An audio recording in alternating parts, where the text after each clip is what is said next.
Светът днес ни позволява свободно придвижване на хора и стоки, но историята ни показва, че това носи и своите рискове. Помним пандемията от COVID-19. Именно поради тази причина се появява и нуждата от модерни, бързи и ефективни методи и устройства за детекция на бактерии и вируси. Ние разработихме нова технология, която прави не само това, но и много повече, защото тя може да се приложи практически навсякъде. С този нов метод осигуряваме подпомагане на по-добри практики при следене качеството на храните и околната среда, ветеринарен контрол и най-важното, той е изключително ефективен за обществената безопасност. Благодарение на иновативната технология, нашите устройства могат да се използват на важни и ключови места, като летища, контролно-пропусквателни пунктове и в организации с ограничен достъп, така че да осигуряват защита и бърза реакция на място, без необходимостта от квалифициран медицински екип. И това е благодарение на нашия биочип. А какво всъщност е биосензор? Това е устройство, което бързо може да разпознае молекули на различни вируси или вещества. Разпознаването на молекулите се случва чрез контролирани реакции, при което се генерира сигнал, пропорционален на количеството на разпознатите молекули. Или по друг начин казано, чрез промяна на отразената светлина, с която ние осветяваме биочипа. Той ни дава индикация, че върху него са попаднали молекули от търсения елемент, т.е. изследвания вирус. А как става това ли? Нека да разгледаме от какво се състои един биосензор. Основните компоненти на биосензора са биорецепторни молекули, преобразовател и измерител. Първо той работи с биорецепторни молекули, които имат свойството да се свързват единствено с определени молекули от вируса. Нека вземем за пример COVID-19. В случая се пропускат молекулите на други вируси или вещества при самото изследване. Ако търсим COVID-19, нашите биорецепторни молекули ще бъдат антитела, които се свързват специфично само с протеина от вируса. Биорецепторните молекули се намират върху преобразователя. Така наричаме устройството, върху което ги разполагаме и което ни позволява да засечем прихванатите молекули на вируса, а той от своя страна преобразува молекулярната реакция в сигнал. И накрая стигаме до измерителя, който ни дава крайния отговор за липса или наличие на разпознатите молекули. Преобразователят с поставения върху него биорецептор се нарича биочип. На неговата повърхност се поставя проба, която може да съдържа различни молекули. Само онези от тях, способни да взаимодействат с биорецепторите, остават върху биочипа. Биосензорът регистрира тази специфична молекулярна реакция. Биосензорът е базиран на явлението повърхнинен плазмонен резонанс в дифракционна решетка.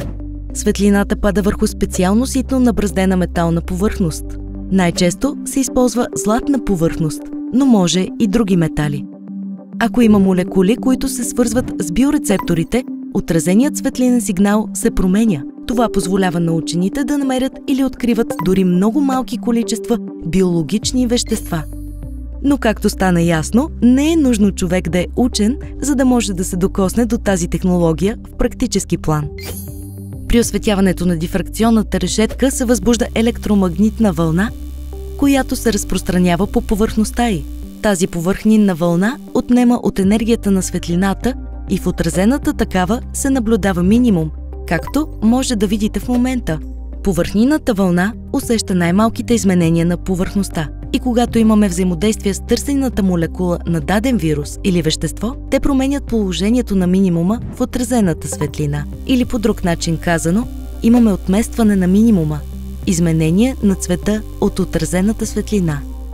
На повърхността на дифракционната решетка се отлагат биорецепторните молекули. Получава се така нареченият биочип, който ние произвеждаме. Този тип биосензори се отличава с своята висока чувствителност.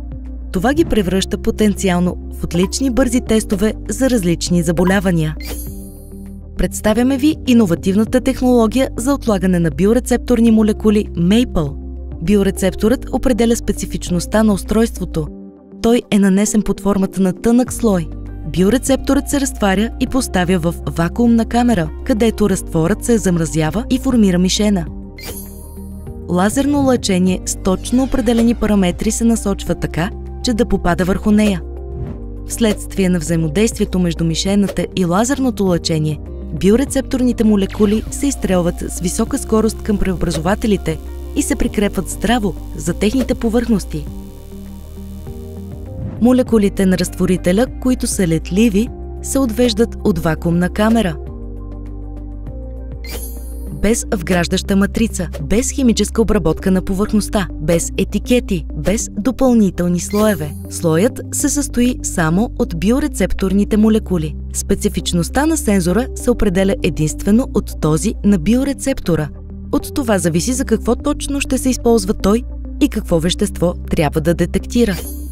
Сами може да видите, че вземането на проба е изключително лесно и бързо. Нашата технология е мултифункционална и позволява извършването на бърза детекция и мониторинг на редица компоненти като вируси, бактерии, патогени, измерване на кръвна захар, остатъци от пестициди, изтичане на газове и други.